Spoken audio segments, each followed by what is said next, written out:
Queridos irmãos, queridas irmãs, a paz seja conosco.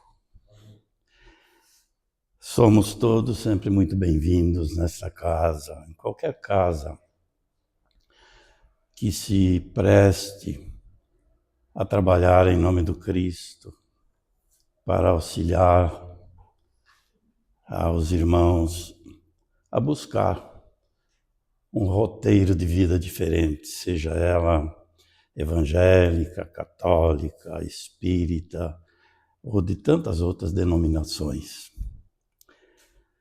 Nosso tema de hoje é falar sobre o Paracleto.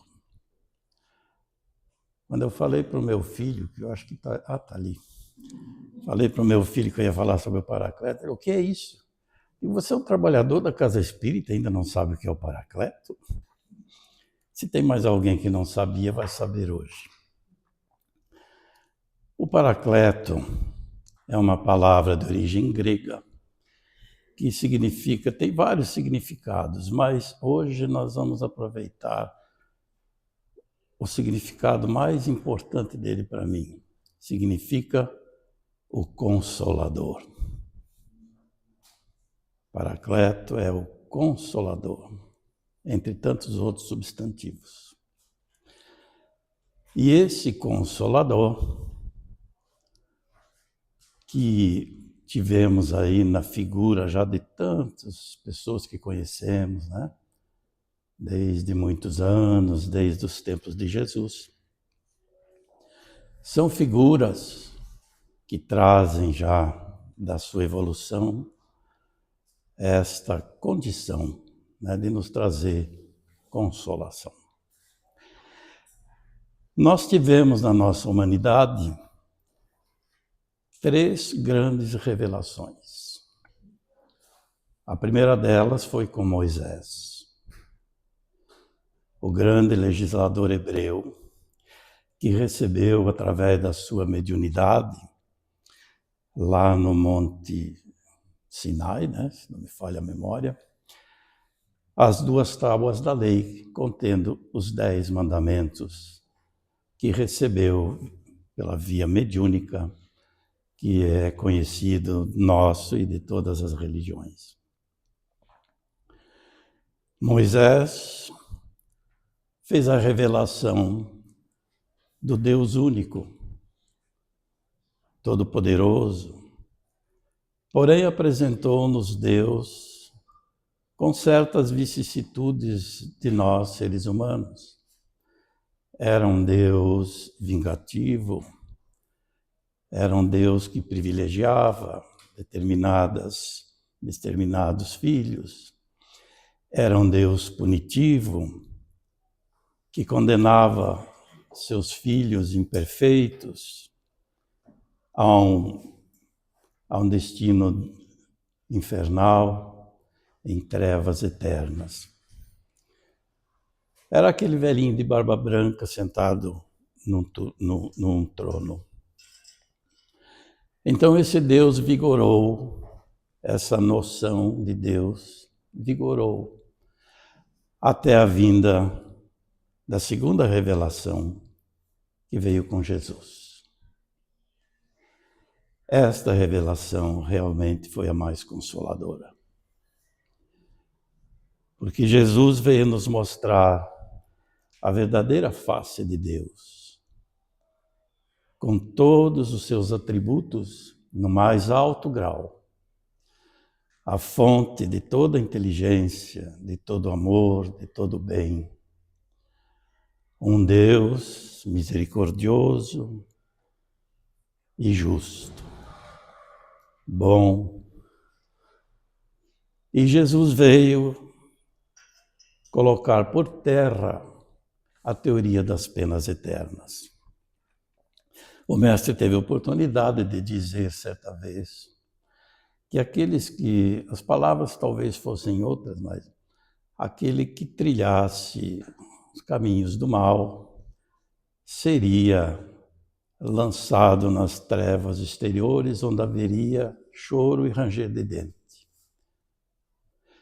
E dali, e dizia ainda assim, e vos digo que dali não sairá, enquanto não houver pago o último ceitil.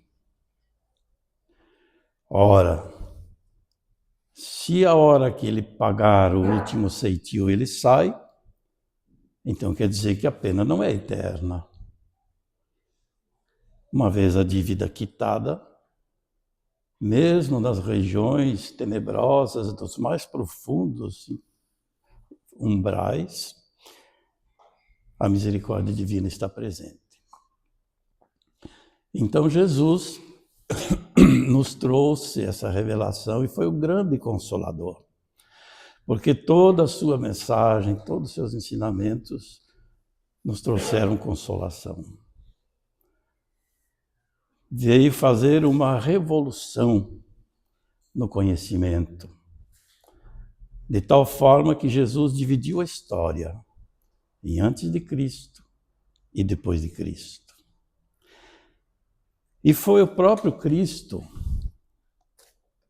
quem anunciou para nós a terceira revelação. Está lá na Bíblia o mestre nos falando. Por exemplo, eu anotei aqui porque eu já ando meio ceguinho e a Bíblia tem uma letrinha muito pequena, então eu tenho um socorrinho aqui, né, para ler o texto bíblico sem acabar esquecendo nada. Então lá, no Evangelho de João, capítulo 14, versículos 15 a 17, e 25 e 26, Jesus diz o seguinte: se me amais, guardareis os meus mandamentos, e eu rogarei ao Pai, e ele vos dará outro Consolador, essa frase é importante, a fim de que esteja para sempre convosco. O Espírito da verdade, que o mundo não pôde receber, porque não o vê e não o conhece. Vós o conhecerei, porque ele habita convosco e estará em vós.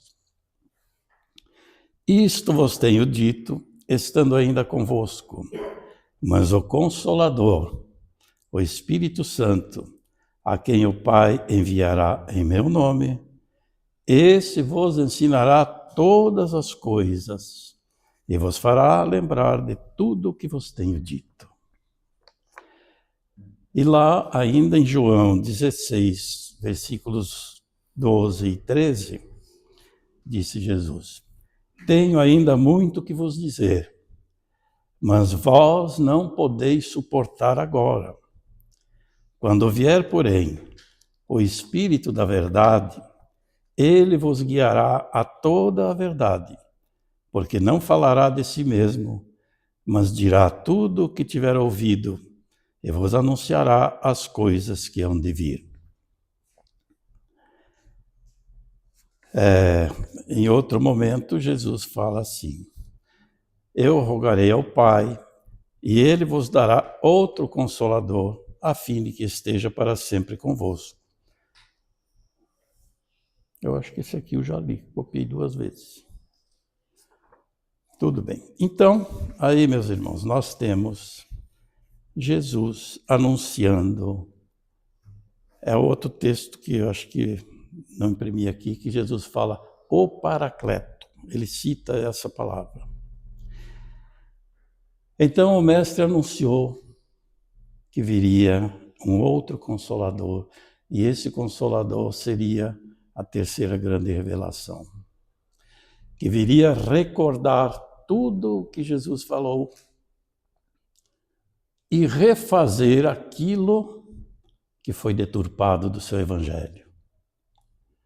Porque muita coisa foi deturpada, muita coisa foi, vamos dizer assim, acomodada às necessidades, à ambição e à vontade equivocada de pessoas humanas.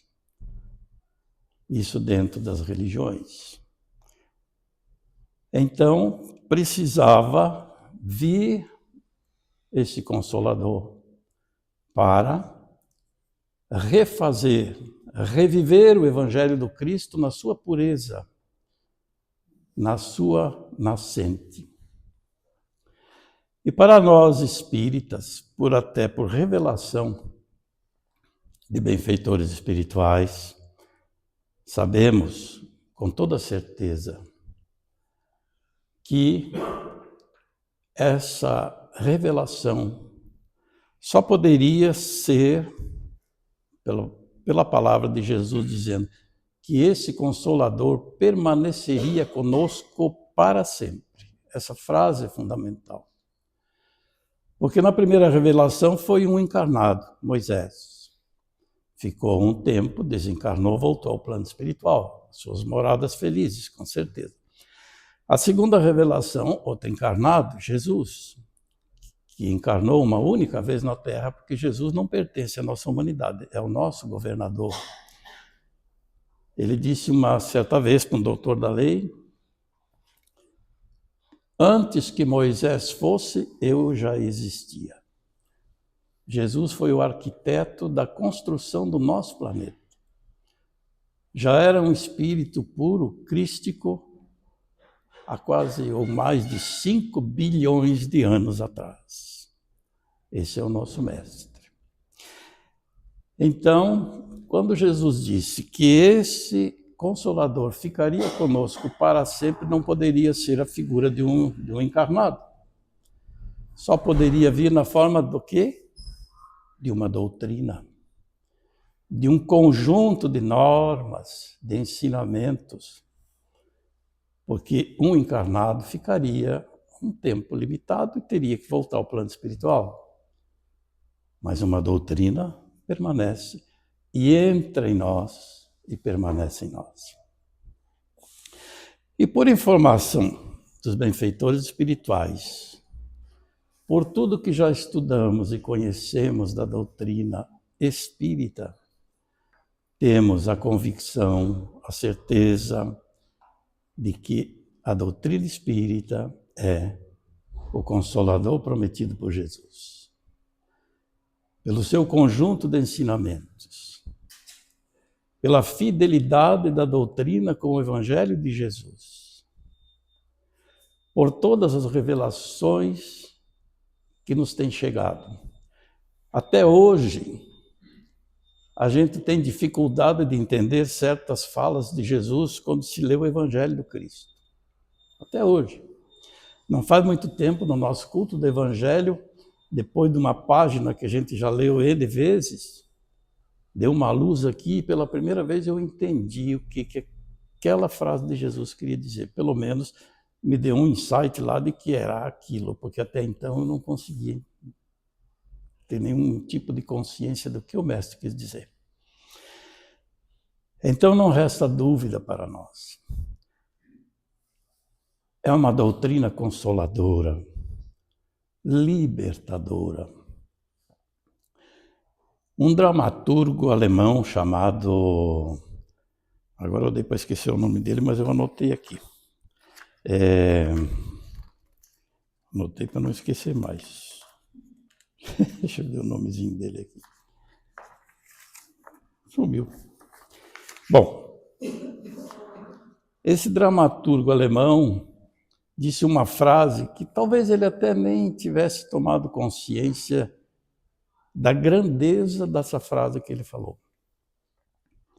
Ele falou o seguinte: a ignorância é que atrasa o progresso.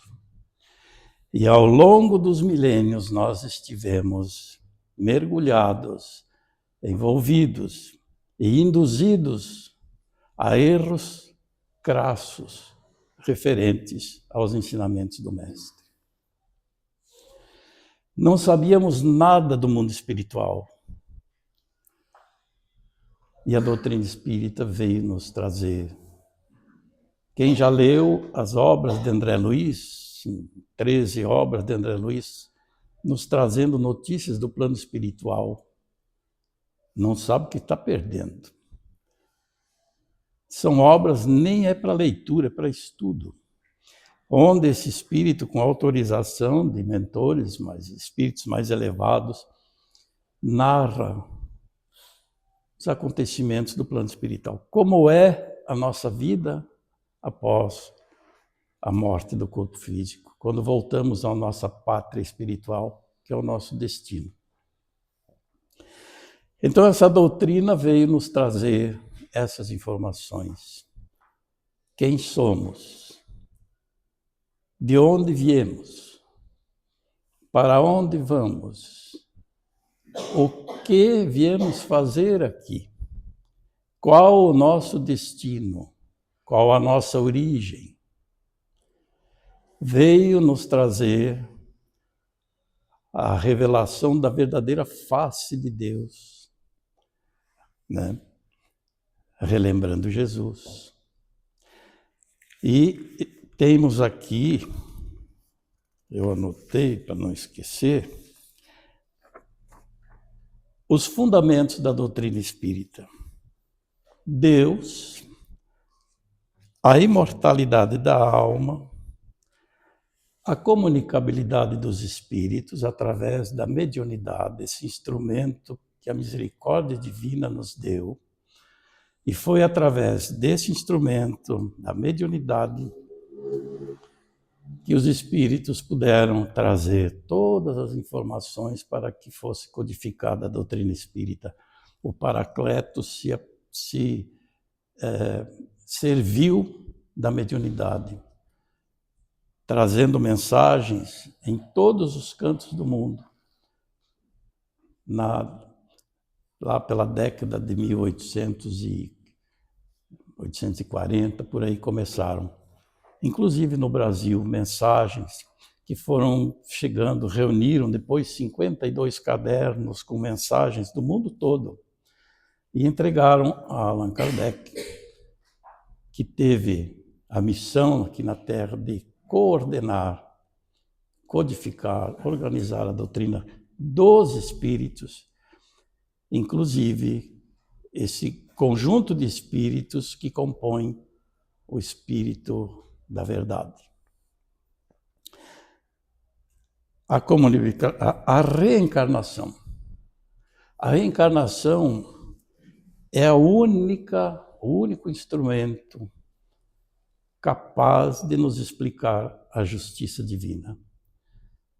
Se tirarmos a reencarnação, ninguém, até hoje, ninguém consegue explicar a justiça divina. Porque as aparentes consequências, as aparentes coisas que se vê no mundo. Por que uma criança natimorta? Por que uma criança com deformidades físicas nasce já com deformidades físicas? Por que numa família, 4, 5 pessoas, 5 irmãos, 4 saudáveis e 1 com enfermidades graves?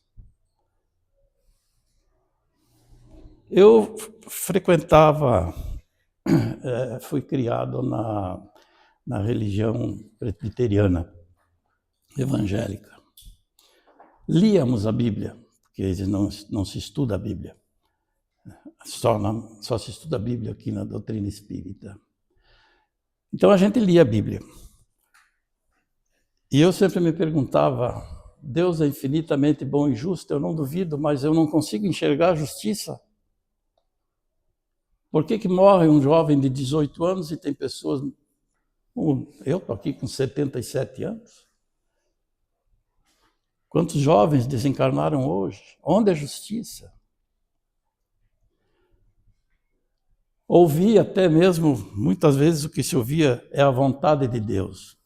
Mas essa vontade não coaduna com o atributo da bondade e da misericórdia. Não coaduna. Não dá para aceitar um Deus infinitamente bom e justo fazendo essas diferenciações. Outros dizendo, não, é porque é para punir os pais. Mas nem a justiça humana faz isso. Deus, o justo por excelência, fonte de toda justiça, cometeria este absurdo. A gente encontra no Velho Testamento dizendo, aquele que errou será punido na terceira ou quarta geração. Por quê? Porque na terceira, quarta geração, ele está reencarnando. Então, eu já fui meu tataravô, de repente. Né? Todos nós já fomos alguém da própria família, que normalmente a gente reencarna numa mesma família. Explique a alguém a justiça divina fora da reencarnação. Principalmente quando Jesus falou lá, cada um receberá conforme as suas ações. O plantio é livre, a colheita é obrigatória. Se Jesus falou que cada um recebe segundo as suas ações, significa que quando eu ajo no bem, o bem volta para mim. A vida nos devolve o que damos para a vida. É da lei. Então, fora da reencarnação, não tem como explicar a justiça divina, ninguém consegue. Outra, a pluralidade dos mundos habitados. Se Jesus falou, na casa de meu pai há muitas moradas. Não fora assim, eu vos teria dito. Irei e preparar-vos-ei lugar, dizendo para os seus discípulos. E por último, o Evangelho do Cristo, o Evangelho de Jesus. A doutrina espírita se fundamenta no Evangelho do Cristo.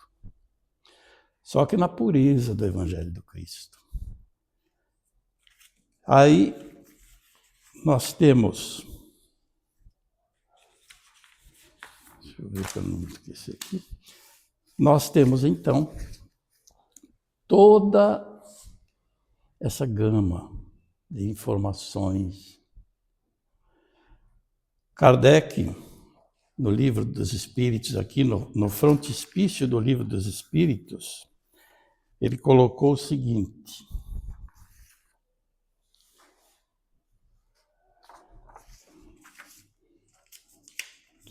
Só um pouquinho, que eu estou perdido. Ah, está aqui. Eu copiei também, porque o Livro dos Espíritos também é letrinha pequenininha. Então está escrito assim: os princípios da doutrina espírita. Encontram-se neste livro os princípios da doutrina espírita sobre a imortalidade da alma, a natureza dos espíritos e suas relações com os homens, as leis morais, a vida presente, a vida futura e o porvir da humanidade, segundo os ensinos dados por espíritos superiores com o concurso de diversos médiuns recebidos e coordenados por Allan Kardec. Justiça divina. Tem uma forma de ver Deus justo e misericordioso maior do que tudo aquilo que a gente poderia falar aqui, mas, por exemplo, quando o Espírito da Verdade nos revela que Deus cria os espíritos todos iguais, sem distinção. Todos nós fomos criados, os 30 bilhões de espíritos que compõem a população, a humanidade terrestre, e todos os demais orbes habitados no universo, espíritos criados sem fim, todos partem da mesma base, simples e ignorantes, com o destino grandioso da felicidade suprema no retorno aos braços de Deus. Esse é o nosso destino, a angelitude. Até aquele que você possa não gostar, teu adversário político, o presidente do clube, do futebol, do teu rival, vai ser um anjo. Não tem jeito. Se você tiver alguma rixa com alguma pessoa, olha para ele e diz assim, esse cara vai ser um anjo, dá para acreditar nisso? Nós vamos ser anjos. Esse é o nosso destino. Agora, Jesus falou, eu sou o caminho, a verdade e a vida. Ninguém vai ao Pai senão por mim. Mas a nossa felicidade é construção íntima. Mas a doutrina espírita nos dá um roteiro seguro, nos oferece recursos dos mais variados, não só na questão da doutrina, mas do passe espírita, o atendimento fraterno, o acolhimento, a própria mediunidade. Quanto bem fez a mediunidade do Chico Xavier nessa terra. Quantos pais, quantas mães encontraram consolação nas cartas que o Chico recebia do plano espiritual, dos nossos benfeitores. Isso é Deus misericordioso que nos concedeu isso. Porque a mediunidade é de todos os tempos, não é da doutrina espírita. Moisés era médium, todos esses profetas da Bíblia eram médiuns. Existem médiuns em todas as doutrinas, em todas as religiões, em todas as igrejas, até mesmo em pessoas despreparadas, até mesmo em pessoas que enveredam pelo crime. Podem até perder sua mediunidade, mas muitos até podem ter mediunidade. Isso é misericórdia. Então, a dificuldade que nós temos de entender Deus é porque nós não prestamos atenção nos seus atributos. Essa é a grande dificuldade. Quando você diz que alguém é infinitamente bom e justo, ele não pode ter uma manchinha. Se você estender um lençol de 10 quilômetros, todo branquinho, e uma mosca fizer uma sujeirinha ali, ele já não é mais puro. Tem uma manchinha ali, mas Deus não tem. Os atributos de Deus são infinitos, e Ele é infinitamente tudo. Quando Kardec perguntou, no Livro dos Espíritos, perguntou ao Espírito da Verdade o que é Deus. Não é quem é Deus, o que é Deus. Porque Deus é o incriado. Quem somos nós, criaturas? E ele responde, a inteligência suprema do universo. Deus governa o universo através de leis. Ele não precisou dizer, faça-se a luz, sabe? A Bíblia, aqueles 6 dias, na realidade, informação da espiritualidade é que são 6 períodos longos em que a Terra foi se formando. Tem explicações. Não é que a Bíblia seja falsa, não, apenas é mal interpretada. Então, leis justas. Seria Deus menos poderoso do que dizer faça-se a luz e a luz se fazer, porque Ele criou leis que fazem isso? Claro que não. Então, meus irmãos, sem dúvida nenhuma, a doutrina espírita é o grande consolador prometido. E aqueles de nós que têm a felicidade, a oportunidade de estudar essa doutrina e procurar vivenciá-la, apesar dos tropeços, apesar da nossa incapacidade ainda quase plena de amar e de realmente vivenciar essa doutrina e os ensinamentos do Cristo na sua plenitude, é uma grande bênção estar aqui nesta casa, neste momento, né? Estarmos conhecendo essa doutrina alcandorada que nos liberta da ignorância. Porque a ignorância é o que atrasa o nosso progresso. E Deus, quando nos cria simples e ignorantes, coloca em nós todas as potencialidades no nosso mundo íntimo, todas as potencialidades que nós precisamos para atingir o nosso desiderato, o nosso destino, que é a perfeição. Deus não é Deus de fracos, Deus nos criou fortes. Nós é que não sabemos usar, né, todos os dons que Deus nos deu ainda, né? Então, meus irmãos, o que nós gostaríamos de trazer sobre o Paracleto hoje é isso. Tem muita coisa, mas a proposta é 30 minutos, né, dona Sandra? Então a gente tem que... Disciplina é uma coisa que a doutrina espírita preza, né? Chico Xavier, quando conheceu ali, né, falou a primeira vez com Emmanuel, e o Emmanuel perguntou ao Chico se ele estava disposto a trabalhar com ele. Você precisa de 3 requisitos. Quais são? O primeiro, disciplina. O segundo, disciplina. O terceiro, disciplina. Sem disciplina, o barco afunda.